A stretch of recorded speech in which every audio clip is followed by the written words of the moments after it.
Here's a company that does not share our values. Several weeks ago, Netflix began promoting a new film from French director Mignonnes d'Ancore, probably mispronouncing that, but the movie's called Cuties, and the poster featuring scantily clad children posing suggestively caused well-deserved outrage when it first appeared. The Sundance Film Festival, which honored the film with a directing award, provided a synopsis that didn't do much to quell the anger either. According to Sundance, Cuties tells the story of an 11-year-old girl named Amy who, quote, through an ignited awareness of her burgeoning femininity, propels the group to enthusiastically embrace an increasingly sensual dance routine, sparking the girls' hope to twerk their way to stardom at a local dance contest. It's perhaps worth mentioning here that Sundance was co-founded by a man who is now in prison for child sexual abuse. I don't know, I just wanted to throw that in there. The film's official description from Netflix was only slightly less grotesque sounding, and they said Amy 11 becomes fascinated with a twerking dance crew. Hoping to join them, she starts to explore her femininity, defying her family's traditions. Now, after the backlash, Netflix apologized, not for the film itself, but simply for the inappropriate artwork, they said. The streaming service also changed the synopsis, getting rid of any mention of twerking, and instead calling it a free-spirited dance crew. Netflix did not bother to explain why they used that quote-unquote inappropriate artwork in the first place to promote the film. You know, if it doesn't actually reflect the content, and if they're not trying to attract an audience of pedophiles who wish to see pubescent girls gyrate on stage, then what was the thought process behind the way it was originally marketed? We were never told. The website Bustle said that the poster was simply botched. Now, I can understand botching a poster with a typo or some other error due to carelessness, but how do you botch something by accidentally turning it into softcore child porn? That's my question. Many other media outlets rushed to the defense of the twerking children movie. An article by Anna Menta on The Decider scolded the film's detractors, baselessly linking the criticism to the QAnon conspiracy theory, and said that we all owe the director an apology. Richard Broder at the New Yorker called the movie extraordinary and blasted the scurrilous campaign launched by right-wingers to criticize the movie. The Rolling Stones' David Fear gave Cuties a positive review, saying that the outrage is all the product of a major misleading marketing mistake. The Independent joined the chorus of defenders, declaring, quote, Cuties on Netflix is too moving a film to be marred by one bad taste poster. Many outlets such as NPR claim that the film actually criticizes and exposes the sexualization of children. Actress Tessa Thompson said that she was gutted by the, quote, beautiful film, and that the, quote, current discourse misses the fact that the movie comments on the hypersexualization of pre-adolescent girls. Overall, the outrage certainly did not deter the media from hailing Cuties as an artistic triumph, as you could tell. In fact, as we speak, it sits at 90% fresh on review aggregator site Rotten Tomatoes, with critics saying other things like, it's refreshingly frank about class, religion, and burgeoning sexuality in ways that mainstream American movies would never dare. And also, quote, Cuties certainly deserves to be seen. For a while, the film's valiant defenders in the media in Hollywood had the advantage of being the only people to have actually seen it.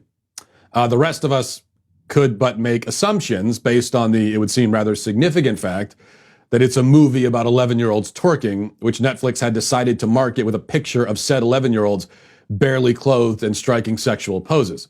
But you can't judge a movie by its child porn cover, we were told. And then yesterday, the film was finally released. It turns out, unsurprisingly, you can. As fuller clips from the film now circulate online, I won't play any of them here because honestly, I'd worry about the FBI breaking down my door if I did. It's clear that those of us who criticize the movie actually understated our case. It is, if anything, way worse than we assumed and feared. Some examples.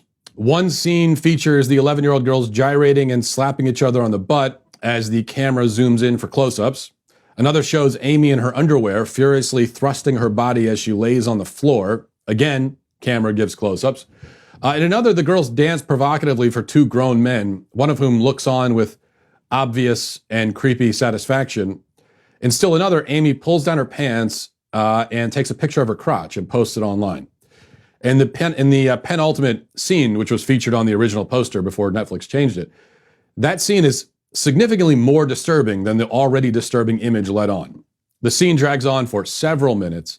The dancing is highly, highly sexualized, and the camera, as always, zooms in for crotch shots and other close-ups.